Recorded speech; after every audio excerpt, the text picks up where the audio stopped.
On to our next segment. Of course, we have a very exciting discussion. And to help us with that, let me introduce our moderator. She is an award-winning reporter and the managing editor of the ABS-CBN News Channel. She is currently the anchor for ANC's Market Edge, Business Nightly, and The Boss. With great pleasure, let me introduce to you Ms. Kathy Yang. Thank you so much. Not that I have a presentation, medyo hindi ako sanay sa ganyan dahil alam niyo naman sa Market Edge, no, we don't have that. Saturdays I'm off and off. It's 5 days a week if you watch Market Edge and Business Nightly. But it's really nice to have come here and seen a big group come together and talk about the markets. And not only that, see my guests, whom I often have in the Rockwell studio. I'm in the Quezon City studio, so I don't really get to see them in person. So I'm surprised to see them in the flesh. And even Mark, for instance, whom I've had as a guest while I was still at Bloomberg in both Hong Kong and Tokyo, ang galing mo pala mag-Tagalog. Maybe the next interview should be in Tagalog, and then you should bring your Filipino translator with you. All right, so you know this couldn't come at a better time. It was prepared 3 months ago, so the mood then was really different, no? And then suddenly it took a turn for the worse, and you can just imagine how our newsroom was like this week, with every single event risk coming from overseas. It used to be we were watching the BBB and the tax reforms, and then suddenly the Fed raised rates, and then the next day we hear about Trump's tariffs, and then he wouldn't put us to sleep. There was the vetoing of the US spending bill. So there we were for just 1 week, and here we are now to discuss the different investment strategies that we could do to keep our money's worth. So the local stock market, as you know, had a great start, and we thought it would just go higher and higher, but it didn't, and it gave up the gains in the face of higher rates as well as trade wars. So for a deepening on the Philippines from a regional investment perspective and how to navigate your equity portfolio, knowing both the risk and rewards of investing in growth companies through a balanced portfolio and understanding the stories behind the investments and managing your fixed income portfolio in an environment of rising interest rates. That's a lot to talk about, but allow me to introduce my 6 panelists, and I want to start with Wilson C., the Director and Fund Manager of Phil Equity Management, Inc.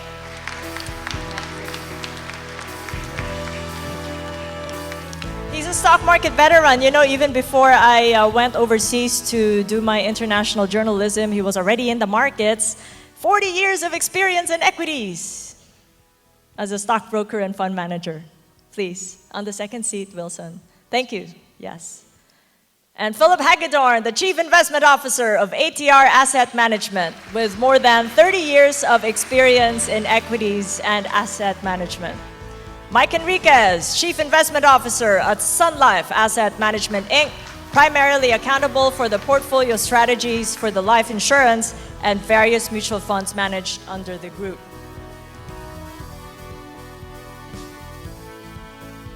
Augusto Gascosio Jr., the President of First Metro Asset Management, Inc., a veteran in the global and Philippine capital markets, having gained a wealth of experience in Hong Kong and Singapore. He is also a passionate crusader for investment literacy among Filipinos.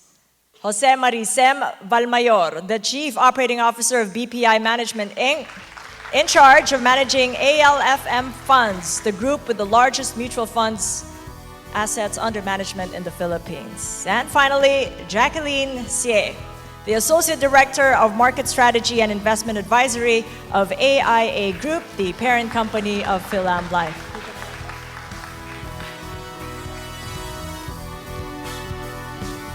Well, I'm in good company. We're both women and the other's gentlemen, please. Let me start with Jacqueline, because you've got the regional perspective. Tell us what you're seeing from out there. We thought it was just monetary policy, and then suddenly it just blew over this trade war going on between US and China, steel, iron tariffs. What are you seeing, and what impact is it having on the Philippines? Jacqueline. Thank you, Kathy, and thank you everyone for having me here today. I think it's a very timely gathering, as Kathy mentioned in the introduction. The market has been very volatile, and for one thing, it's because of the rate hike in the US, and the second thing is the trade war. And if you ask me, I actually don't think we need to worry too much about the trade war, because what Donald Trump has announced so far is very product specific, and what they announced so far are on products such as washing machine, aluminum, steel, and solar panel, which are not the core product that China exports to the US. Yeah, this is the slide. And you can see what really matters is the computer and the smartphone that China exports to the US. But all along, you can hear the talk is really around the product that is not in the core export profile of China. So I think that's why, in terms of the economic impact, it's not going to be a whole lot in terms of export. But if you are talking about market sentiments, I think the market has been very volatile, as you can see in the episode this week. There was correction, but because of the economic impact, it's not a lot. And that's why I think the correction is not going to be very long-lasting. Mm-hmm. So if it's not going to be that long, how much longer then, if not too long? Right. I think the market will, there's a relief rally already earlier in the US trading session. I think what you need to look out for is whether they will escalate. I think it's the escalation and the potential retaliation that will impact the market. But until then, I think the market will probably recover quite well. And there are lots more other catalysts outside the trade war. For example, there are lots of .com that are going to be listing this year in the US and in Asia. Those will be the catalysts that actually help the market recover. But there's the other event risk that we mentioned earlier about interest rates, and the Fed did talk about it in the last meeting with Jerome Powell about how tariffs might affect interest rates. What is your own view? I think the interest rate actually is already priced in. I think we need to give credit to the Federal Reserve. They actually flagged this interest rate hike a long time ago, and the market actually know it quite well. If you look at one other slide, which, if it show up. Okay, this is the year-to-date market performance for PCOM, for US Dow Jones and MSCI Asia ex Japan. You see the correction earlier, in the beginning of February or even earlier in January. That big correction is actually the reaction to the rate hike. So I think the market actually stabilized after it. And the other reason I want to show on this slide is that why I said the trade war is not really a concern of the investor, because after the rate hike correction, if you look at the US, which is the lower left-hand side, the market actually stabilized after that. That means the investor in the US are not worried about that. And if you look at the lower right, which is MSCI Asia ex Japan, don't forget that it includes China as well. And that actually from February it increased. So that means that, the market is not worrying about it. And the market probably not worry about it until Donald Trump escalate and there's retaliation from the China side.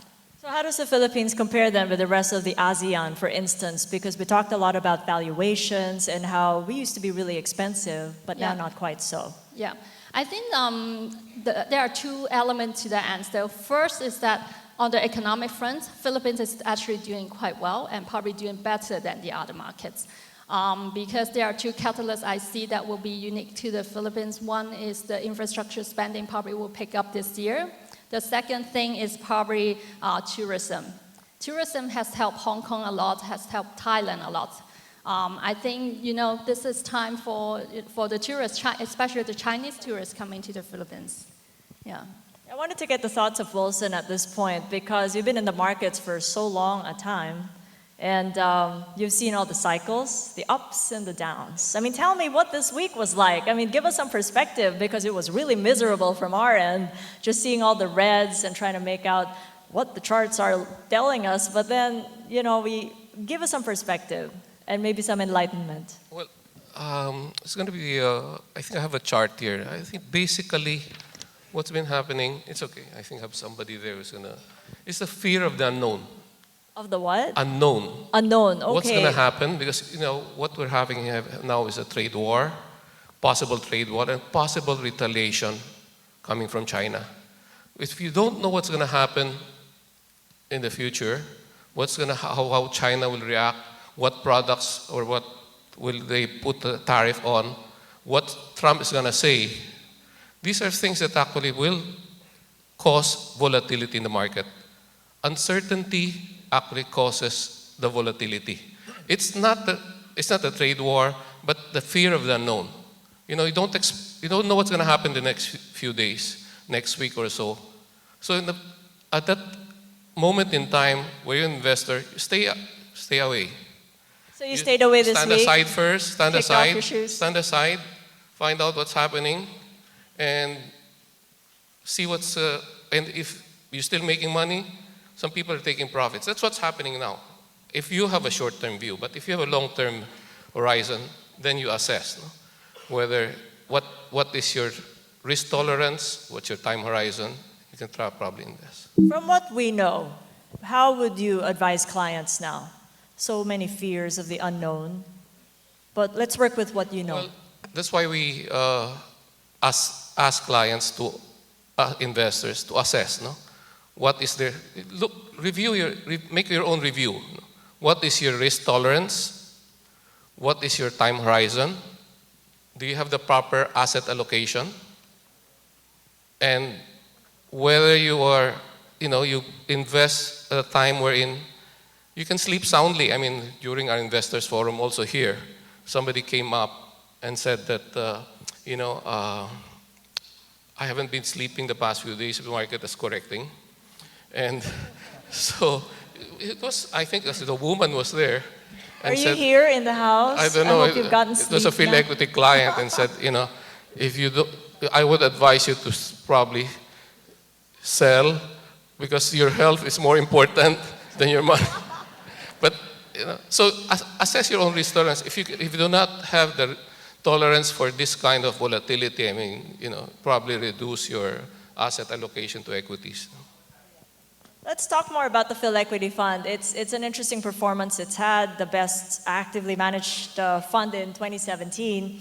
The return, 23.3% versus the 21% return of actively managed equity funds. And that's including all that's available in the COL fund source.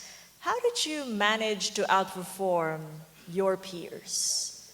And how are you looking to outperform still under this fear of the unknown scenario?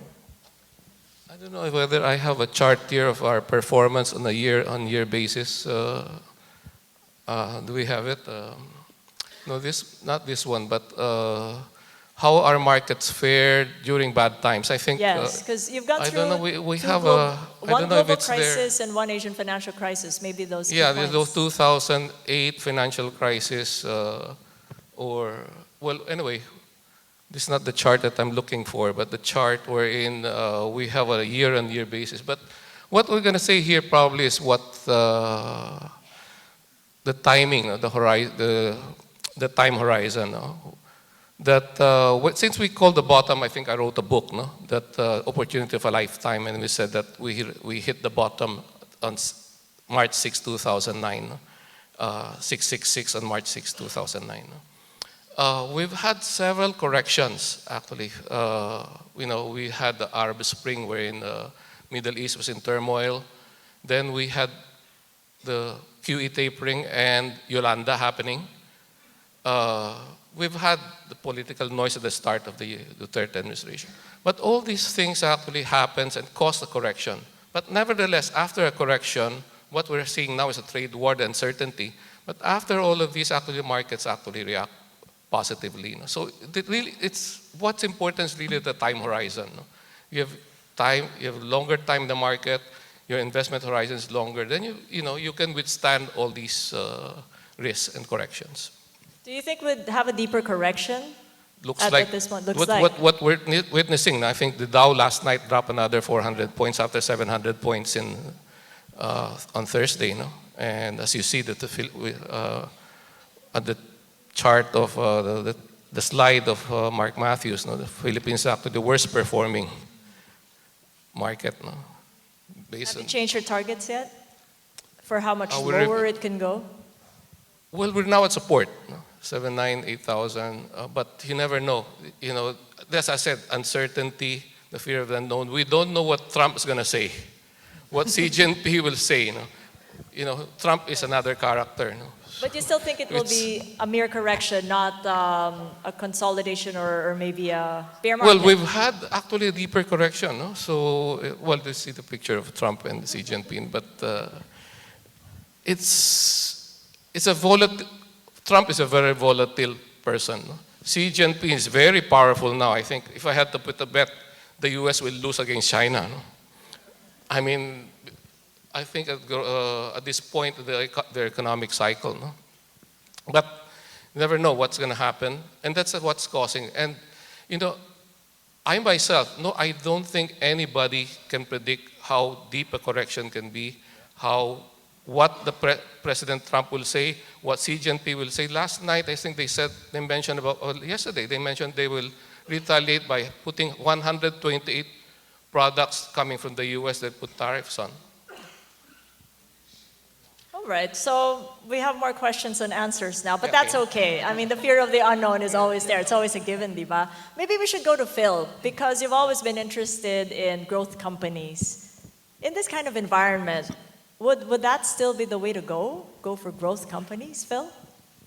Well, I think the bottom line of investing in stocks in the first place is earnings. I mean, we can talk about the stock market from the 80s all the way to today, going from 800 to 8,000. I think we had 9 or 10 coup attempts in between that. We had terrible crises like our power crisis and volcanoes erupting and changes of government and impeachments. And in the end of the day, the stock market still went up 10 times. As a matter of fact, we had that chance of a lifetime in 2009 that you could actually still buy at 1,000. The index started at 1,000. So in our view, if you want to anchor yourself on some fundamental basis, when you look at your stocks and you want to understand, at least I ask you to look at one thing, and that's earnings growth.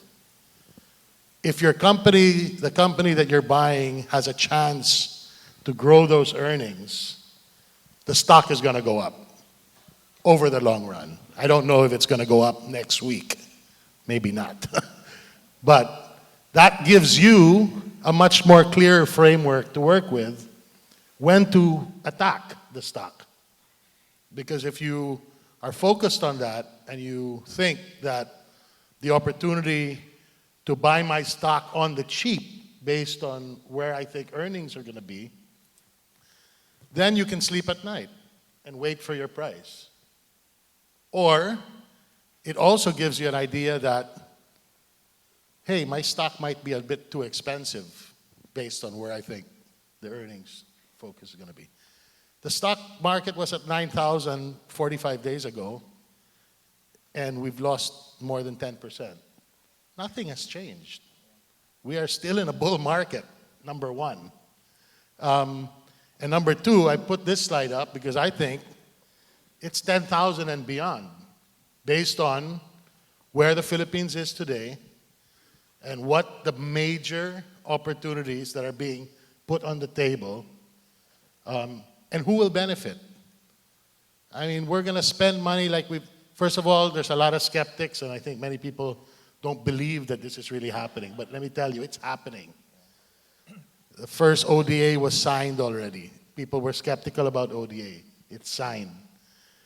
$1 billion, 40 years to pay, 12 years, no interest payments at 0.1%. What a deal.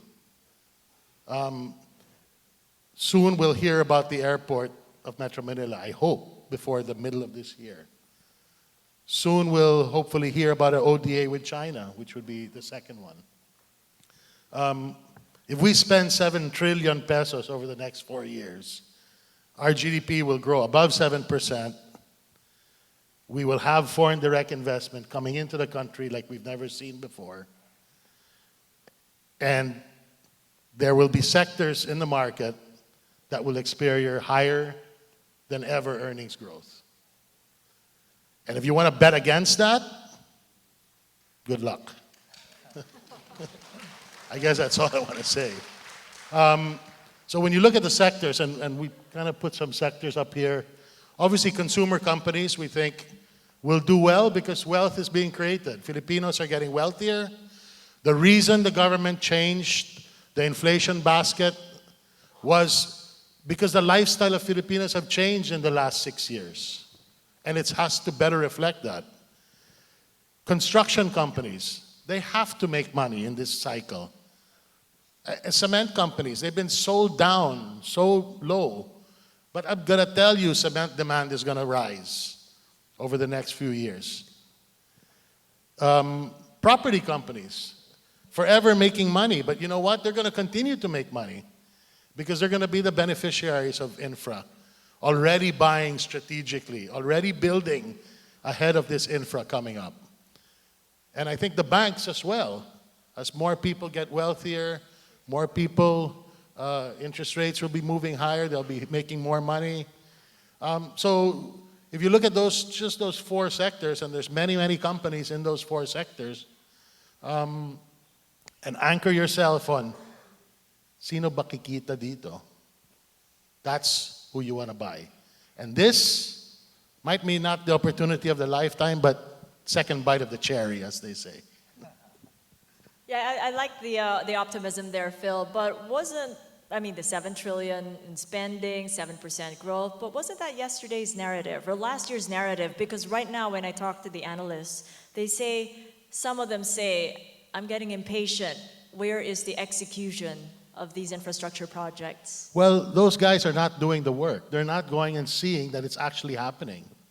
Which ones? The ones that you mentioned. First of all, to begin with, a national rail project requires agreements on the debt side first. You can't fund it locally. So many people were questioning, well, that ODA, that's a difficult one. It's hard to negotiate. The terms are always very difficult. They always want more than it. But suddenly we had one signed. That's a signal. Now, I will be as disappointed as everybody else if we don't do this now. Because first of all, the Filipinos deserve more. We have the money. You can talk to any economist locally or globally about the Philippines, and they'll tell you that our financial, stable position as a country is like never before. I agree. If we don't build, if there's no signs that this year is the year that it kicks off as promised, last year we couldn't expect it. Last year we did not have tax reform yet. It was not passed. It would have been irresponsible to kick the project off last year. This year, it's passed. There's no excuse. And if they don't do it, short the market, for sure. If they don't do it, we're going to go to 4,000 before we go to 10,000. I guarantee you that. Now, what is the case for investing in small and mid caps, and how it hews into your whole narrative of economic growth, prosperity, and the build, build, build? Why would you focus on the blue chips? Well, I think we have 2 strategies, obviously. Blue chips we think will continue to do very well. But what's exciting for us, a stock that can go up 5 times, a blue chip will have a difficult time going up 3, 4, or 5 times. But a company that's making 1 billion pesos today that can make 5 billion will go up 5 times. And those are the companies we like to look at. We try to identify who has the potential to grow earnings much faster than a SM or a Ayala. I mean, SM Prime, they basically lend real estate space. They grow earnings at 11, 10, 11%. Not bad, but I'd like to, and that's part of the diversification you need, your asset allocation, your risk tolerance, because let me tell you, if you invest in small mid caps, you're going to need a lot more risk tolerance than you do if you're investing in Ayala Corp and SM Prime. But you're going to have a lot more fun, that's for sure.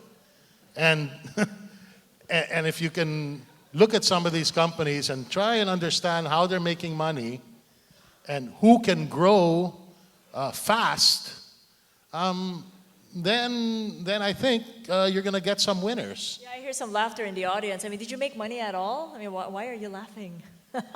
Or is it really fun? Do you agree with Phil? Yeah? You wouldn't be here if it's not fun, right? Come on. I mean, Well, you did mention asset allocation, which leads us right into Mike. You do some asset allocation between fixed income and stock selections. I mean, under the scenario we're in and the unknowns that we're faced with, what would be a good balanced scenario? Okay, first of all, I think I would want to highlight first that our investment philosophy is hinged on the fact that our long-term belief is equities will always outperform fixed income. And that's a fact. And I think if I can show one slide, but anyway, if I can make this work. So how do you define a well-balanced portfolio? And again, there's a lot of ways to determine it. It all boils down to your own risk profile and how you would want to tolerate volatility in the market. But in our definition, it's really between fixed income and equities for at least for most of us where it's available in the Philippine market. Of course, as you go elsewhere offshore, you have more ways to diversify your portfolios, but probably you can stick to fixed income and equities. And a balanced portfolio would probably range from 50-50 to 40-60, depending on how you would want to allocate more on the risk side or de-risking your portfolio. But again, our belief is that we're partial towards equities. And admittedly, one of the hardest funds to manage is a multi-asset fund. Definitely, there are a lot of things that goes into the fund. First, you have to manage the equity portion, you have to manage the fixed income portion, and you have to always manage the asset allocation. Where should I go? Should I go into equities or should I go into fixed income? Especially what's happening right now. Both the equity market and the fixed income market are undergoing a correction. Equity markets have been dropping. Fixed income market, the yields have been moving higher, therefore bond prices have been moving lower. So it's really how you would want to measure, are you better off in equities where the decline is lesser than the fixed income or the other way around? But overall, what you would want to really focus on is how you would want to look at your holistic portfolio in terms of diversification of volatility. And of course, having a pure equity fund will have a different risk profile than introducing fixed income in your portfolios. And on the next slide, it's how you would want to build your portfolio. And there's practically two ways to approach it. One is the more practical way, which probably most of you can easily do, is from a top-down approach. You have to decide first is what is your percentage of equities versus your fixed income, and then you start to go down. And in your equity portion, which ones would you have to be buying? Which sectors? Is it the blue chips? Would you add more second liners or even third liners? On the fixed income side, you would probably start with government securities, then add on to corporate bonds. But on the other side of it, if you want to be more practical about it, you can just do the bottom-up approach and say, okay, which diversified mutual fund should I enter into? And then the next step would be, is it an actively managed fund or should I go into a passive fund? So there are a lot of ways at the moment in order to express your views on how you would want to build a well-balanced portfolio. And again, I think most of us are more attuned to equities because, again, I share the belief of most of the guys here that equities will really move higher over the long term. And this chart just shows you how you can further diversify out of just mere passive equities or the core equities where you can say start with your blue chips. Then on the periphery, you can add thematic stocks, which these might be your gaming stocks, some of the flavors of the month, so to speak. And then as you build your portfolio, definitely the risk profile will change, and you can very well diversify and disperse your risk over the different securities that comprise your balanced portalios. Would you be fully invested at this time? Well, Well- what do you recommend clients now under Well, the definitely, circumstances? as I've been telegraphing in my guestings, we continue to be overweight on equities. What's the thing that's funny at the moment is we've seen a correction over the last 2 days. It seems that a lot has changed fundamentally, but nothing has changed. This is the sentiment that's driving markets lower. And as what Wilson has mentioned, how can you worry about the unknown? It's not worth your while worrying about the unknown. And I think for us fund managers, the more important thing to highlight is we have to stick to our conviction calls. If we continue to believe that the equity market will move higher from where it is now, why trade the volatility? I would probably add more at the moment because we loved the market last week. And then suddenly if the markets move down 5%, everything will change? Of course not. It would even strengthen the case to buy the equity markets more.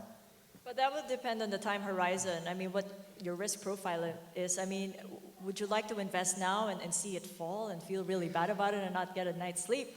Well- how do you deal with investors like that in the audience?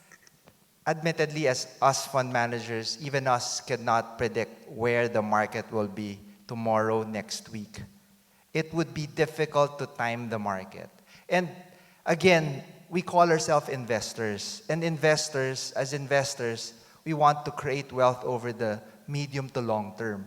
And we don't create wealth next month or at the year end and I always find it funny if an investor would ask us or a client, what's your index target for the year? Are you an investor or a trader? For us, we build wealth over time. And of course, there will be volatility as we move this market. There are a lot of uncertainties that are beyond our control. And what would be in our control is our conviction calls. And I think we have to stick to that. And again, to answer your question, time horizon is something that we, as investors, should always value more than short term.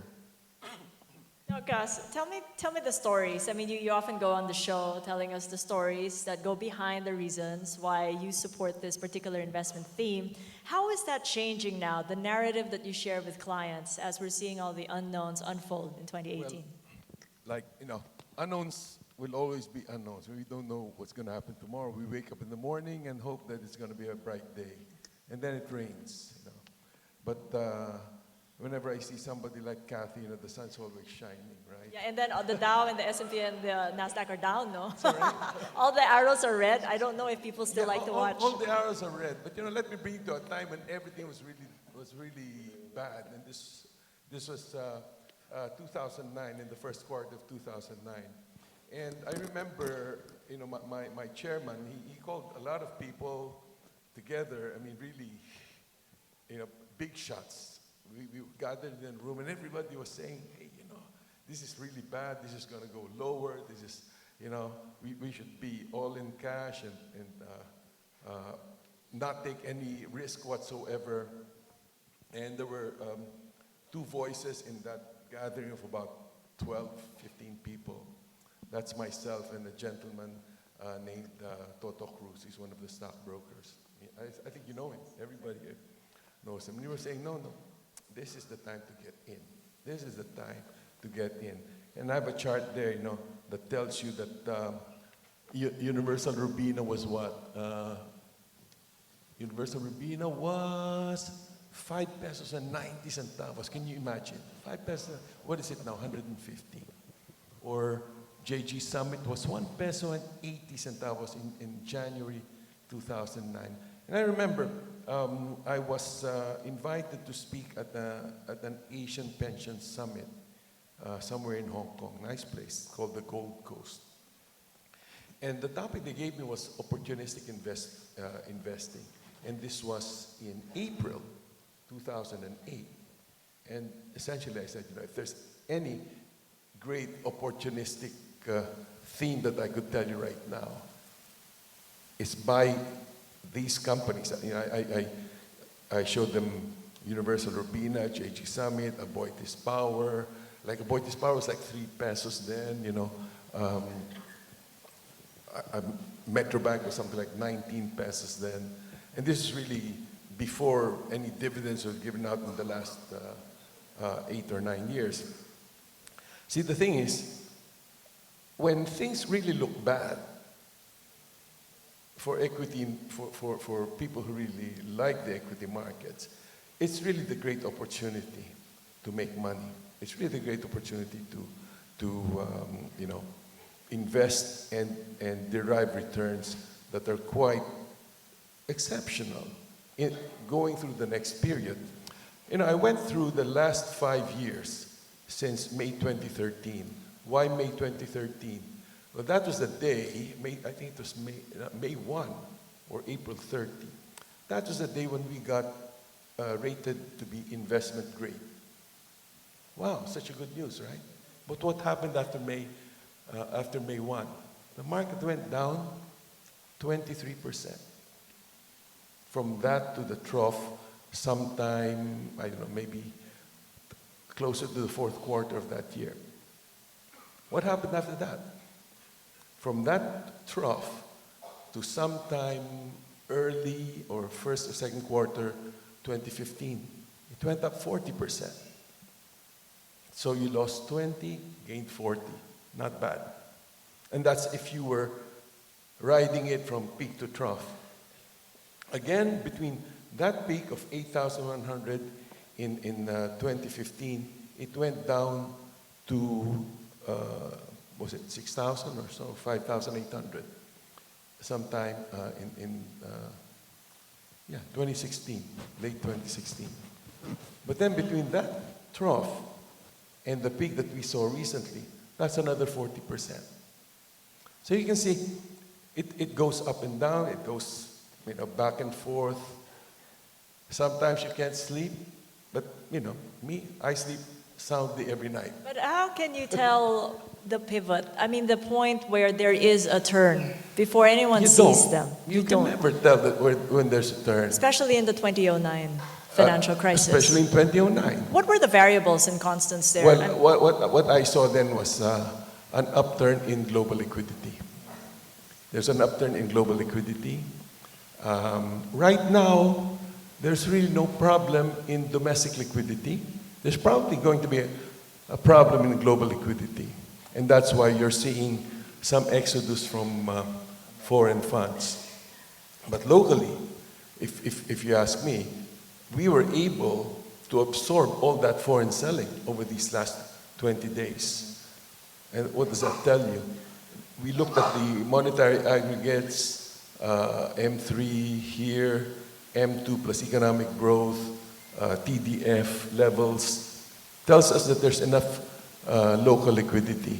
It's just a matter of investors becoming more comfortable with asset prices right now, or stock prices right now. Now, if you ask me, what is the safest place to invest right now? I think that it's probably going to be the banks. Oops, where do I go? Is it? Even with the prospect of rising interest rates Oh, locally? definitely. I think that's going to be good for us. You know why? Train puts a minimum of 1,500 pesos a month into the ATM accounts of those earning 20,000 and below, and it gets higher. Most of these guys get paid through their ATM. So what does that mean? CASA levels of banks are slowly going to rise. 2, interest rates are moving up. So what's going to happen? Loan repricing would be higher. i.e. NIMs will be fatter. Number three, the government just, the BSP just reduced their reserve requirement, so more money to lend. And then finally, because of relatively faster growth, higher commodity prices, you're going to see SMEs looking to borrow more for working capital. And given that the economy is doing well, NPLs, which are doing quite, banks have been doing quite well with their NPLs, it's not going to be much of a problem. And then you look back to the loan growth in 2017 of about 21%. That's all going to be earning in 2018, plus increments. So, to my mind, the earnings of the banks and the growth is a no-brainer. And that's really why the two big banks have already started to raise capital, because they can see that their portfolios are going to grow, and that's really a good sign that earnings will kind of move a bit better. And I've seen that it's not just the first-tier banks, but the second-tier, the second liners like East West Bank. Yeah, East West, I think it's a terrific bank. I like the way they're doing things, very dynamic. I have BDO out there, East West, trading at book value, and to my mind, that's very cheap. I mean, BDO is trading at 2 times book. This guy's trading at book value. How cheap can you get? Now let's check with Sam on fixed income funds. Is it the time to get into a fixed income fund as well for a balanced fund, given the interest rate scenario and the threats that we can't still figure out? Well, we likewise advocate that people keep on reinvesting and try not to time the market. So basically, one is do not react too much to how the market is doing right now. So yes, in a rising interest rate scenario, bond prices will most likely drop. But there are ways to actually try to counteract this. So the moment another bond comes out in the market that is offering a higher yield for the same tenor, more than likely that old bond, the bond price for that old bond will go down. Now, one way of doing it, one way of doing it to counteract the rise in interest rate is that, for one, we believe that interest rates are on the way up, but it how will soon? be gradual. Do you think they'll pull the trigger in the second half? Because the analysts have been confounded by the mixed signals that our governor had been giving, at least to the analysts' expectations. Yes, I believe that, market consensus was that maybe the Banco Central should have raised rates on their monetary policy rate, although the BSP governor has said that they will not match the Fed one for one when the Fed raises their rates.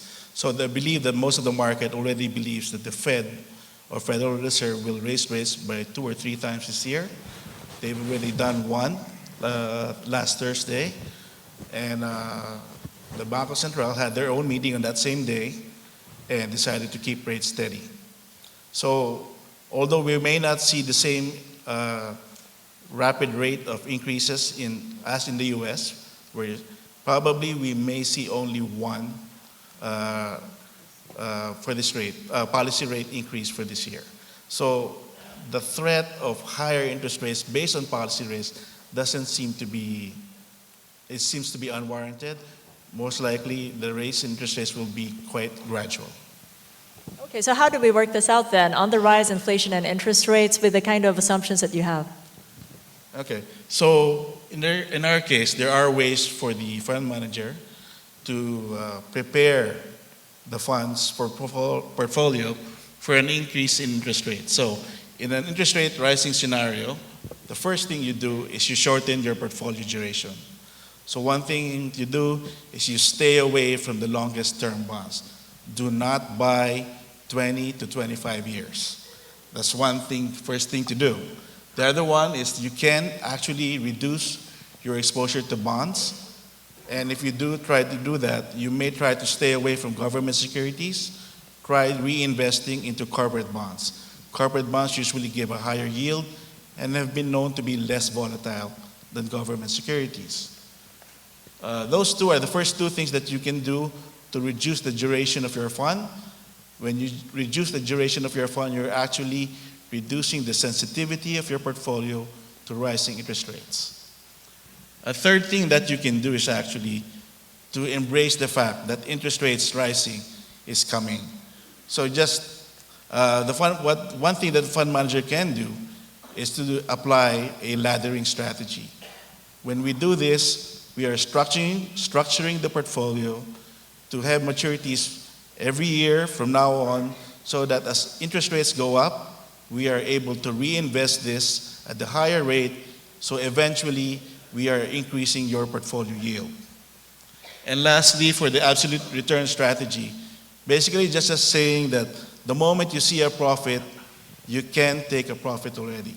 Give an example, there was a 10-year auction last week, awarded at 6.25. I believe it's already trading at a premium.